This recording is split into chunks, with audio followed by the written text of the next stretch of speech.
หลังจากที่เจมได้เห็นคลิปเกี่ยวกับการสมัครเบรกเทรดด้วยตัวเองง่ายๆเลยขนมกับไปเบิ่งได้ซึ่งในวิดีโอนี้เดี๋ยวเจมจะมา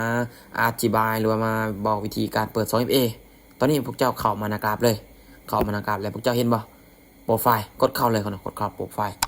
ปั๊บขนมแล้วมันจะเห็นบ่ขนมมันจะเขียนว่ารหัสผ่านก็คือ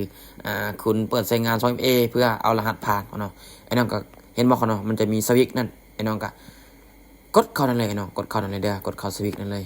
แล้วมันจะเด้งเข้ามาหน้าตาแบบนี้หน้าตาแบบนี้เลยมันจะเด้งเข้ามาหน้าตาแบบนี้ก็คือมันจะเป็นอาร์โค้ดของเราแต่ว่าค่อยจะคัดลอกเอาเด้อค่อยจะคัดลอกเอาเนาะมันจะมีอยู่4ห้องแต่ค่อยนี่จะคัดลอกเอาเลขอาร์โค้ดหรือว่ารหัสซ้ำห้องนั่นเห็นบ่ตามลูกศรเข้ามาให้เจ้าได้เลยพอจะกดก็ปุ๊บเนาะแล้วพวกเจ้าก็ออกมาเลยแอปตัวนี้พวกเจ้าต้องได้โหลดไว้เด้อพวกเจ้าต้องได้โหลดไว้ขอยก็พูดกันเนาะซื้อแอปอย่างพวกเจ้าก็พิมพ์ตามนี้เลยขออ่านอังกฤษบ่เป็นเอากดเข้าเลยเนาะกดเข้าเลยแล้วมันจะมีแบบนี้เนาะก็คือเห็นบอกเขาเนาะไม้บวกอยู่ลุ่มไม้บวกอยู่ลุ่มเนาะพวกเจ้าเนาะกดเข้าเลยไม้บวกอยู่ลุ่มนั่นกดเข้าก็คือมันจะให้ป้อนรหัสการตั้งค่ากดเข้าตั้งค่าเลยเด้อกดเข้าปั๊บเนาะก็คือมันจะเด้งหน้าตาแบบนี้ซื้อบัญชีเนาะไอ้น้องก็ต้องได้ใส่ซื้อนั่นได้ก็ได้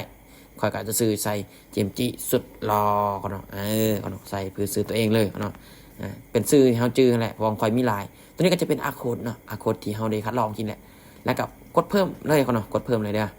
เอากดเพิ่มเลยปุ๊บเนาะมันจะเด้งหน้าตาแบบนี้เห็นบ่ซื้อคอยเขียนเมื่อกี้นี่เนาะเห็นบ่ซื้อคอยเขียนนี่หลังจากนั้นเนาะปั๊บมันจะเด้งเข้ามาหน้าตาแบบนี้เนาะก็คือเข้ามาเบรกเทรดขึ้นแหละไอ้น้องก็ต้องได้ใส่เห็นบ่เนาะได้ใส่รหัสผ่านเด้อเนาะเด้อตัวนี้ก็คือรหัสผ่านเมลของเฮาแหละจะเฮ็ดตามขั้นตอนที่เขาจะแนะนำให้เลยเนาะคือรหัสผ่านเมลของเฮาก็ต้องได้ใส่เนาะตัวนี้จะเป็นรหัสผ่านที่เฮาได้ตั้งไว้นั่นแหละไอ้น้องก็ใส่เนาะไอ้น้องก็ใส่กรอกข้อมูลตัวเองใส่เลยก็ต้องใส่ให้มันถึกถ้าบ่ถึกก็อาจจะบ่ได้เนาะเด้อโอเคเนาะหลังจากที่เฮาใส่แล้วเนาะไอ้น้องเห็นบ่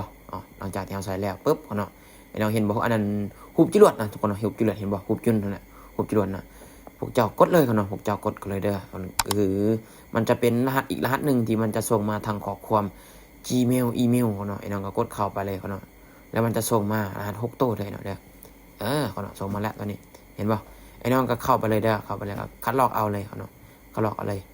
คือตัวนี้จะเป็นรหัส6ตัวเนาะแต่ว่ามันต้องเฮ็ดไว้ได้มันนับเวลาอยู่ทุก60วิเนี่ยเนาะมันนับถอยหลังอยู่แล้วเฮาก็มาคัดลอกแล้วเฮาก็มาวางใส่ช่องที่2นั่นเนาะมาวางใส่แล้วก็ไปเอาหลังจากที่เฮาเอาแล้วเนาะเฮาก็ไปเอานั่นเด้อเด้อรหัส 2FA สมเจ้าในแอปตัวนี้แหละที่เฮาตั้งเมื่อกี้นี่แหละเฮาคัดลอกเลยเนาะคัดลอกเลยก็ต้องไว้ในเนาะเพราะว่าเดี๋ยวเวลามันจะหมดเดี๋ยวเฮาก็เปิดใช้งานเรียบร้อยเนาะสำเร็จเนาะวิธีเปิด 2FA เนาะแบบนี้เลยเนาะง่ายๆบ่ยากบ่ซับซ้อน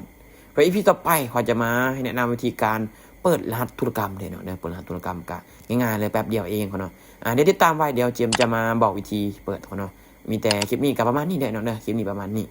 เดี๋ยว EP ต่อไปพอกันเนาะทุกคนเนาะขอบใจทุกคนที่ติดตามบ๊ายบายคนเดียว